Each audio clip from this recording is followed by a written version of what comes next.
அல்லாஹ் ஒருவருக்கொருவர் வழங்கியவற்றிலும் அவர்கள் தங்கள் செல்வத்திலிருந்து பராமரிப்புக்காக செலவிடுவதிலும் ஆண்கள் பெண்களை பொறுப்பேற்கிறார்கள்.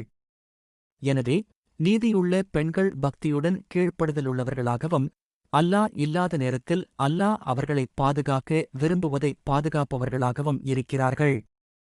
ஆனால் நீங்கள் கீழ்ப்படியாமைக்கு அஞ்சும் மனைவிகள், முதலில் அவர்களுக்கு அறிவுரை கூறுங்கள்.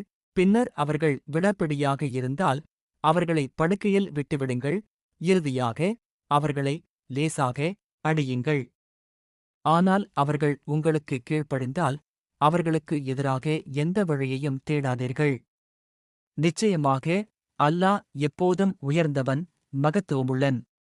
அவர்களுக்கிடையில் நீங்கள் பிளவு ஏற்படுமோ என்று அஞ்சினால் பின்னர் அவரது குடும்பத்திலிருந்து ஒரு நடுவரையும் அவரது குடும்பத்திலிருந்து ஒரு நடுவரையும் நியமித்துக் கொள்ளுங்கள்.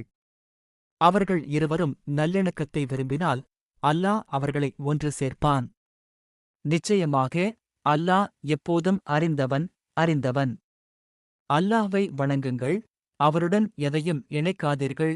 மேலும் பெற்றோர், உறவினர்கள், அனாதை, ஏழைகள், நெருங்கிய அண்டை வீட்டார், தொலைதூர அண்டை வீட்டார், உங்கள் பக்கத்தில் உள்ள தோழர், வழிப்போக்கர் மற்றும் உங்கள் வலது கைகள் சொந்தமாக வைத்திருப்பவர்கள் ஆகியோரிடம் கருணை காட்டுங்கள்.